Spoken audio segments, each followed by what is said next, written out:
Bien, jóvenes, tengan ustedes muy buenos días. Quien les habla, una vez más, el profesor Cristian Farfán Paucar, ¿no? El profesor del curso de Educación Cívica. Continuaremos con el desarrollo, ¿no?, de esta asignatura, con el tema Derecho de Personas. Para esto haremos algunas acotaciones de la clase anterior, puesto que ya hemos terminado todo lo referente a los valores cívicos, y también estudiamos lo que era el Perú y dejamos una pregunta, ¿no?, que decía: ¿por qué me siento orgulloso de ser peruano? La respuesta salta a la vista. Nosotros nos sentimos orgullosos de ser peruanos porque esta es una hermosa tierra y queremos a nuestra patria justamente por ese sentimiento patriótico que nos une a todos nosotros como nación. Temas más adelante explicaremos qué cosa es una nación, ¿sí? Bien, muchachos, espero que se encuentren bien de salud, que estén en casa, que estén repasando y que estén haciendo también caso a las indicaciones de nuestro gobierno nacional, como también las indicaciones que les hacen sus papitos. En este caso también quisiera decirles de que no hay que perder la calma y no hay que perder el tiempo vanamente. Hay que aprender a planificar nuestro tiempo para de esa manera poder realizar todas nuestras actividades. Recuerden que también tienen que darse un tiempo para poder ayudar a sus padres en casa, ayudar con la limpieza, de repente ayudar a lavar los platos, darse un tiempo para poder recrearse y todo ello, pero todo eso en función a un horario que ustedes puedan planificar. Y lo que es importante también es no olvidarse de repasar, ¿sí? De repasar en este caso todos los temas que se están tocando en este aprendizaje virtual. Bien, muchachos, empecemos. El tema que vamos a desarrollar el día de hoy se llama Derecho de Personas. ¿Qué cosa es el derecho de personas? ¿De dónde nace esto? Para empezar, esto de derecho de personas nace del libro primero, ¿ya?, del Código Civil, ¿ya?, una ley que se llama Código Civil. ¿Y qué se entiende o qué cosa es el derecho de personas? Dice, es un conjunto de normas jurídicas que van a regular el reconocimiento de los derechos fundamentales de la persona. ¿A qué cosa quiere decir eso? ¿Qué es un derecho fundamental? Temas más adelante explicaremos por decir qué cosa es un derecho humano. Pero por el momento diremos que los derechos fundamentales de las personas vienen a ser los derechos humanos que están reconocidos en la Constitución. Todos los derechos que están reconocidos en nuestra Constitución, en el artículo 1, 2 y 3, son considerados como derechos fundamentales. ¿Y esto para qué me sirve? Para de esa manera poder determinar que tengo o que soy un sujeto de derecho. Pero ¿qué cosa es un sujeto de derecho? ¿Qué importancia tiene el ser reconocido como sujeto de derecho? Para empezar, diremos que para ser sujeto de derecho necesariamente tengo que tener la categoría de ser humano. Es decir, tengo que ser un ser humano. Para que de esa manera, se me pueda imputar derechos, deberes y obligaciones, ¿sí? Derechos, deberes y obligaciones. Esto es lo que nos va a diferenciar, por decir, de los animales. En el caso de los animales, no es bien sabido de que algunas personas hablan de los derechos de los animales. Los animales no tienen derechos, pero sí tienen protección. ¿Esto en función a qué? Que solamente pueden ser considerados sujetos de derecho los que tienen condición humana, condición de ser humano. ¿Qué es un derecho? Es lo que la ley atribuye a favor de la persona. ¿Y qué cosa es una obligación? En este caso diremos que la obligación puede ser de carácter moral o también puede ser de carácter, en este caso, jurídico, cuando interviene la ley para el cumplimiento de una obligación moral. Por eso nosotros decimos que a los sujetos de derecho se le van a imputar derechos, deberes y obligaciones. Esos deberes vienen a ser las obligaciones morales y las obligaciones propiamente dichas ya vienen a ser las obligaciones de carácter jurídico. A ver, un ejemplo de obligación moral, profesor. A ver, una obligación moral, por decir, es lo que una persona realiza por iniciativa propia, donde no existe intervención de la ley. Ejemplo, en el caso de tus padres, por decir. Un padre, por iniciativa propia, alimenta, ayuda a sus hijos, por iniciativa propia. Nadie le dice nada, nace de él. Pero ¿qué pasa si es que no cumplo con esa obligación de carácter moral? Y en este caso estaríamos afectando el derecho de alguien más. Esto hace de que la ley tenga que intervenir, el Estado tenga que intervenir a partir de la ley. A partir de la ley. Y esto se transforma ya en una obligación de carácter jurídico. ¿De acuerdo? Bien, los animales, por eso decimos que los animales no tienen derechos.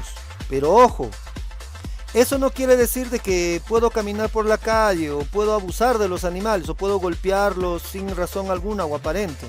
No, los animales, las plantas y el medio ambiente merecen una protección. ¿Ya? Merecen una protección porque son parte o proyección de la vida humana. Nosotros necesitamos de estos animalitos, de las plantas, de un medio ambiente sano, para de esta manera podernos desarrollar convenientemente. Entonces ya saben, desde ahora los animales no tienen derechos, pero sí tienen protección. ¿Solo quienes tienen derechos? Aquellos que son considerados sujetos de derecho. ¿Y quiénes son sujetos de derecho? Son el concebido, las personas naturales, las personas jurídicas y las organizaciones no inscritas. Lo que acabamos de explicar viene a ser una noción jurídica de lo que es un sujeto de derecho. ¿De acuerdo? Bien, ya lo habíamos explicado ya, ¿no? Que un sujeto de derecho es aquel al cual yo le puedo imputar derechos, deberes y obligaciones. No olvidarse eso. Bien, y también habíamos explicado que los sujetos de derecho se van a clasificar en concebido, personas naturales o individuales en este caso, las personas jurídicas y las organizaciones no inscritas. Bien, sigamos. A ver, vamos a empezar a desarrollar cada uno de estos sujetos de derecho. A ver, ¿qué cosa es un concebido? Un concebido viene a ser el ser humano antes de nacer. ¿A qué se le considera concebido? Al fruto de la relación sexual, en este caso partiendo de la reproducción sexual. ¿Y qué es eso? Viene a ser la unión de un gameto femenino llamado óvulo con un gameto masculino llamado espermatozoide. A la unión de estos dos gametos yo le voy a llamar cigoto. Y ese cigoto es conocido como concebido. ¿Y qué cosa más es un concebido? Es un ser humano distinto y muy independiente de la madre. Pero ojo, depende de la madre para que pueda vivir. Y lo más importante, de todos los sujetos de derecho, este concebido viene a ser un sujeto de derecho privilegiado. ¿Qué significa eso? que solo tiene derechos. Pero ojo, este concebido solo tiene derechos para todo cuanto le favorece. O sea, solamente cuando le favorece, solamente cuando le conviene. Y la atribución de derechos patrimoniales, es decir, que tenga la capacidad de poder heredar con relación a sus padres o pueda tener algún tipo de patrimonio, ¿ya? Cuando hablamos de patrimonio vienen a ser los bienes, ¿ya?, que tiene adjudicado una persona a su nombre. Más adelante también vamos a explicar eso. La atribución de esos derechos de carácter patrimonial están condicionados a que nazca vivo, es decir, tiene que nacer con vida. Si nace muerto, simplemente no puede tener derechos patrimoniales. Bien. ¿Cuándo deja de ser concebido? Deja de ser concebido cuando nace con vida. Si el concebido nace con vida, se transforma en persona natural. Si es que se produce un aborto, ahorita vamos a explicar qué cosa es un aborto. ¿Ya? También, cuando nace sin vida. Bien, continuemos. ¿Qué es un aborto? El aborto viene a ser la interrupción del embarazo. Así de simple, chicos. La interrupción del embarazo. Eso es el aborto. ¿El aborto es legal en el Perú? No, el aborto no es legal. Pero sí se va a permitir en una circunstancia especial. ¿Ya? El aborto, vuelvo a repetir, no es legal en el Perú, porque el atentado contra la vida del concebido es punible. ¿Qué significa eso de punible? Quiere decir que me va a llevar a una pena que en este caso me podría llevar a la cárcel. ¿Sí? Bien. Vamos a estudiar o vamos a desarrollar las clases de aborto. A ver, el autoaborto dice. ¿Qué es el autoaborto? La mujer que practica su aborto o consiente que otro le practique. ¿Qué significa esa palabrita consciente? Consentir quiere decir que va a permitir, que da permiso a que le puedan realizar el aborto. Esto se llama autoaborto. Cuando la madre realiza o la madre provoca su aborto. El aborto consentido es cuando una persona, ¿ya?, diferente a la madre, le provoca el aborto. Pero ojo, con el consentimiento de la madre. Siguiente, el aborto sin consentimiento. Esto se hace cuando la madre no permite que le realicen el aborto, pero sin embargo se lo hacen.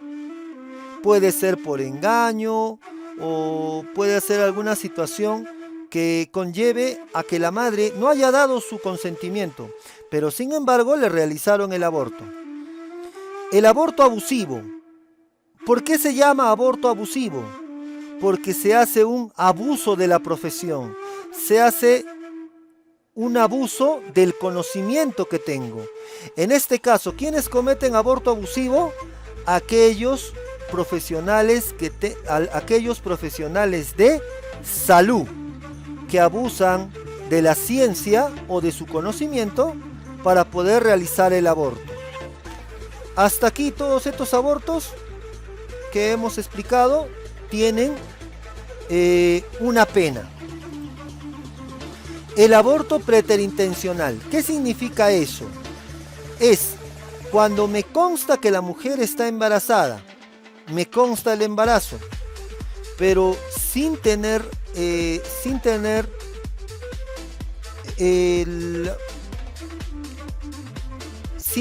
la intención de quererle causar el aborto, le causo el aborto a la madre. ¿Cómo se puede entender esto? A ver, por decir,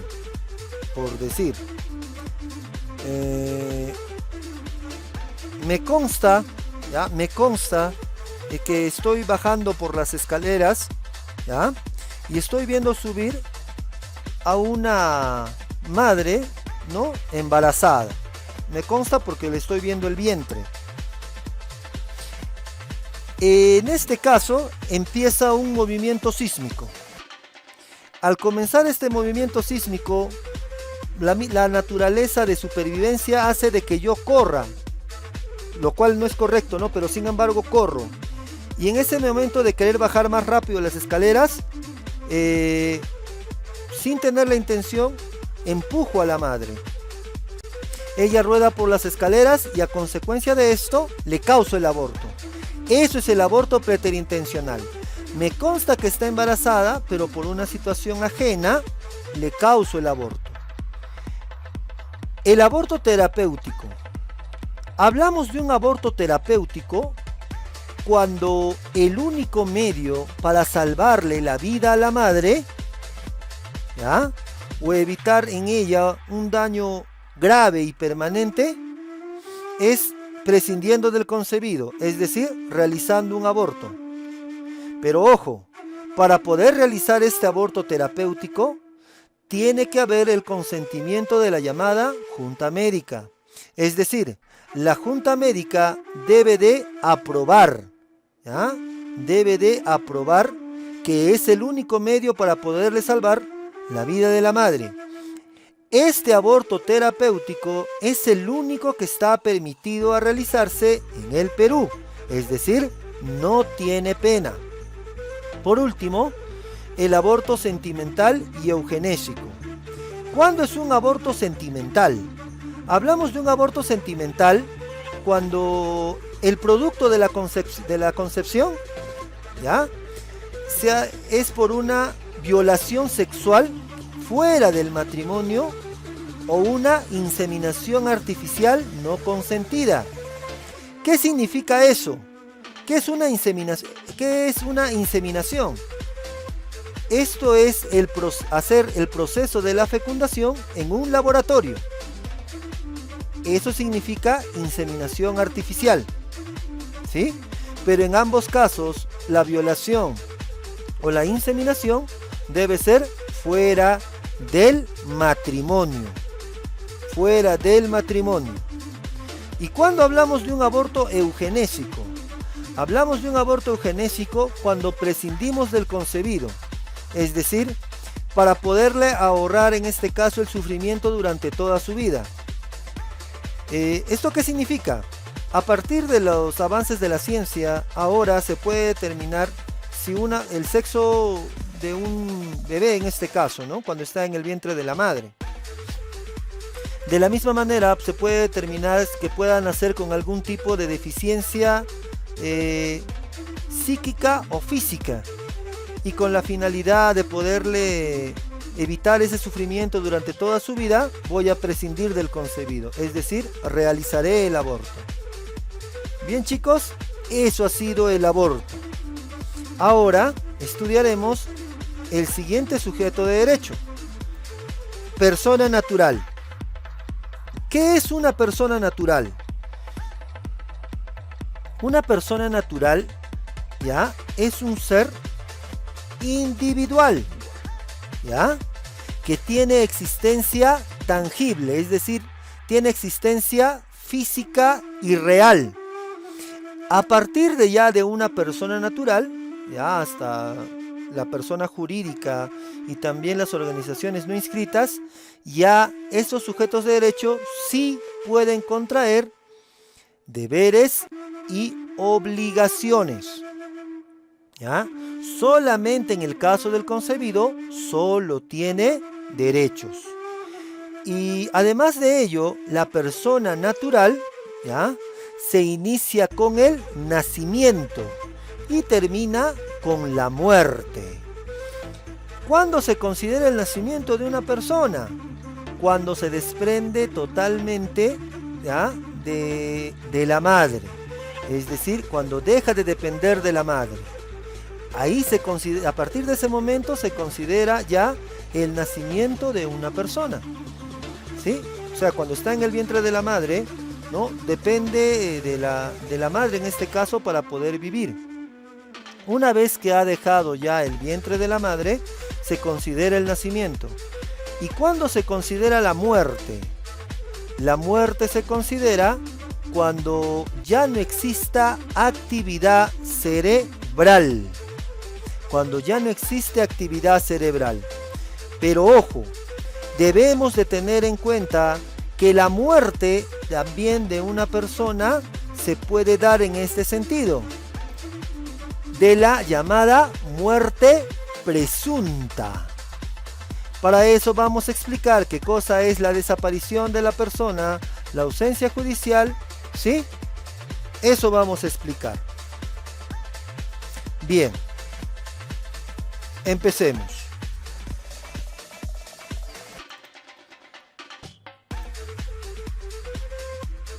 ¿Cuándo hablamos de una desaparición? Hablamos de una desaparición cuando la persona ha desaparecido sin dejar noticias o sin tener noticias, ¿ya?, de su paradero por 60 días. 60 días. Chicos, aquí no se vayan a confundir, no es 2 meses. ¿Ya? Es 60 días, así en forma estricta. ¿Por qué? Porque hay meses, por decir, que tienen 30 días. Hay meses que tienen 28 o 29 días. Hay meses que tienen 31 días. Por eso contamos 60 días. ¿Ah? 60 días. ¿De acuerdo? Bien. Sigamos. Cuando hablamos de ausencia, ya hablamos de la llamada ausencia judicial, ¿sí? Aquí estamos hablando de lo siguiente, que han transcurrido ya 2 años, ¿ya? 2 años desde la última noticia del desaparecido. Eso es la ausencia judicial, ya lo determina en este caso el juez.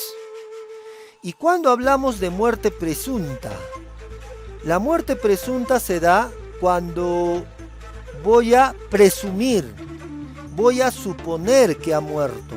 ¿Y por qué presumo eso? Porque ha pasado ya un buen tiempo. A ver, vamos a explicar cada una de las situaciones.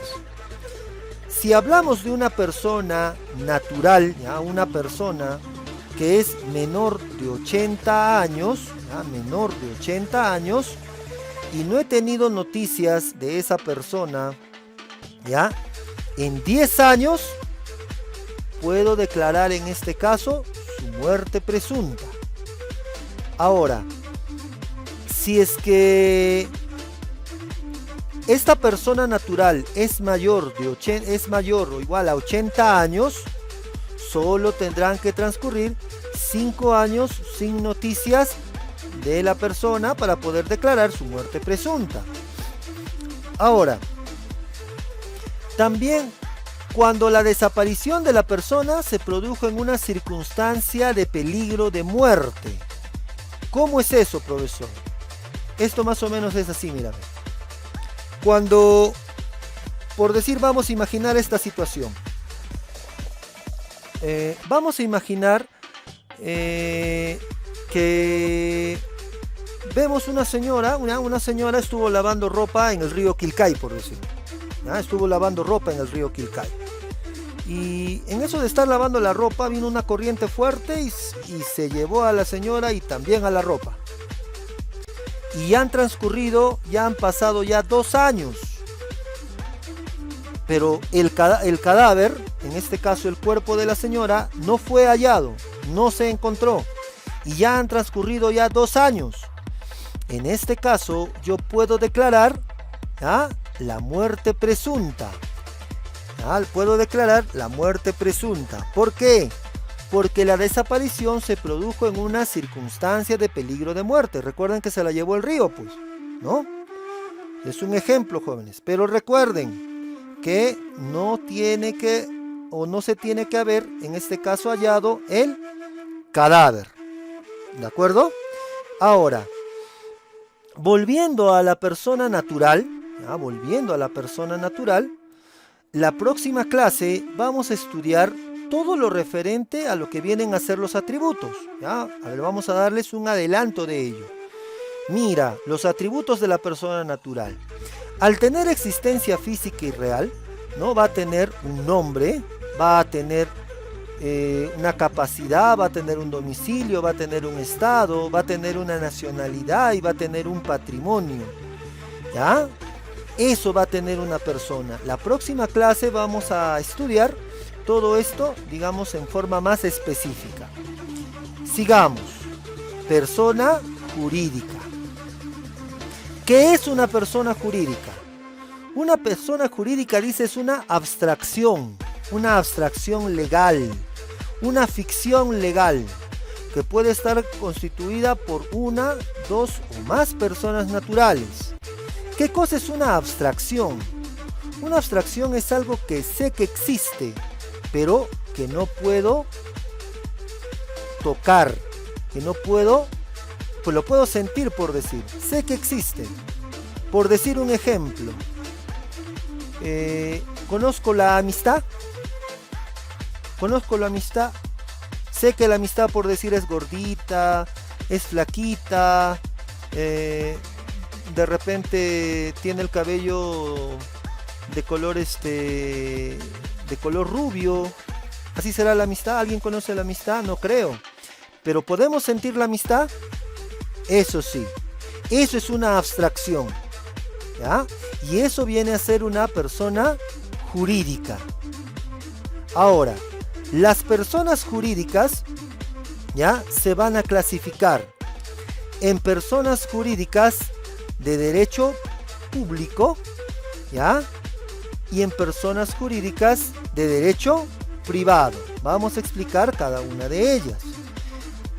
A ver, pero antes de eso, diremos la diferencia entre una persona jurídica y sus miembros. ¿Qué significa eso?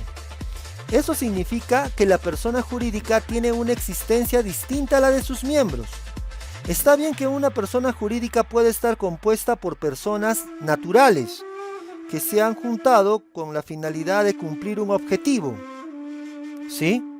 Pero ello no quiere decir de que la persona jurídica tenga que responder por ello. Responden sus representantes, ¿ya? Sus representantes en este caso. Bien, persona jurídica de derecho público. ¿Qué es una persona jurídica de derecho público? Para empezar, para que exista una persona jurídica de derecho público, ¿ya?, estas son creadas por una ley o también por un acto administrativo. ¿Y quién crea las leyes? El Estado. ¿Y cómo dejan de existir? También por otra ley o por otro acto administrativo. Ahora, esto se divide a su vez ¿en qué? En instituciones y en empresas, ¿ya? En instituciones y en empresas. ¿Cuándo hablamos de instituciones? Cuando el Estado crea, ¿ya?, las crea con la finalidad de cumplir una actividad de ejercicio de poder. Ejemplo, ¿no? Ejemplo, por decir, el Poder Judicial, ¿no?, el Poder Ejecutivo, las municipalidades. Si hablamos de una empresa, hablamos de que son creadas para que el Estado cumpla su papel como agente económico. Una empresa, es decir, va a generar en este caso ingresos en favor del Estado. Bien, continuemos. Personas jurídicas de derecho privado. ¿Cuándo nace una persona jurídica de derecho privado? Estas nacen a partir de su inscripción en registros públicos, ¿ya?, en registros públicos. Estos nacen a partir de una, dos o más personas naturales que inscriben tal cual a una, en este caso a una persona, ¿ya?, una sociedad civil. ¿Ya? Estas pueden ser el comité, pueden ser la fundación, la asociación y las comunidades campesinas. Los comités que son dedicados a una finalidad altruista, es decir, de ayuda y apoyo al prójimo. Las fundaciones que son de carácter religioso y también de ayuda asistencial. La asociación, por decir, cuando ponen en común conocimientos y recursos, grupo de personas que se unen para un conocimiento y recurso común. Y las comunidades campesinas, cuando son organizaciones tradicionales, es decir, que se basan en su costumbre, ¿ya? En su costumbre, en su tradición, en su historia, de interés público. Eh, Sociedades, ¿ya? Las llamadas sociedades mercantiles, ¿ya? Las sociedades mercantiles. Hace un momento habíamos hablado de las de las personas jurídicas de derecho privado como las sociedades civiles. Ahora vamos a ver a las sociedades mercantiles. ¿Y por qué se le llama sociedad mercantil? Se le llama sociedad mercantil, ¿ya? Se le llama sociedad mercantil porque va a buscar una ganancia, ¿ya? Va a buscar una ganancia. Ejemplo, Coca-Cola, Nike, que estas vienen a ser, por decir, sociedades anónimas, ¿ya? Sociedades anónimas. ¿Por qué sociedades? Porque son más de dos personas que se han unido para poder, en este caso, conseguir esos dividendos o esos ingresos. Para terminar, las organizaciones de personas no inscritas. Es lo mismo que una persona jurídica, chicos. Lo único que no han hecho es no cumplir con la inscripción en registros públicos. Solamente eso. Por eso, por ejemplo, tenemos a una asociación no inscrita, organizaciones de comerciantes informales y los comerciantes ambulantes, por decir, etc. En este caso, jóvenes, no se han inscrito. Es decir, para que una persona jurídica tenga validez legal, necesariamente tiene que inscribirse en los registros públicos. Bien, chicos, la próxima clase vamos a estudiar todo lo referente a los atributos de la personalidad. Lo que hace un momento habíamos estado hablando, ¿no? Lo que viene a ser el nombre, el domicilio, la capacidad, el estado. Algo más que poder decir. En el caso de las personas, en este caso naturales, ¿no? ¿Quiénes son persona natural? Desde el momento de su nacimiento hasta el momento de su muerte. Ejemplo, ¿tú eres una persona natural? Sí. ¿Yo soy una persona natural? Sí. ¿El colegio integral es una persona natural? No. El colegio integral es una persona jurídica. El colegio integral, en este caso, viene a ser una persona jurídica. ¿Sí? Bien, muchachos, eso sería todo por el día de hoy. Las actividades domiciliarias. En este caso, la actividad domiciliaria va a ser realizar un mapa conceptual, ¿ya?, sobre todo lo que hemos tratado el día de hoy. Bien, chicos, pórtense bien, ayuden a sus padres, hagan caso a sus padres, ¿no? Recuerden que esta semana se celebra el Día de la Madre. Este domingo celebramos el Día de la Madre. No hagan renegar a mamita, ¿sí? Ayúdenla y quiéranla siempre. Y recuerden, como siempre, a triunfar. Hasta la próxima clase, jóvenes. Gracias.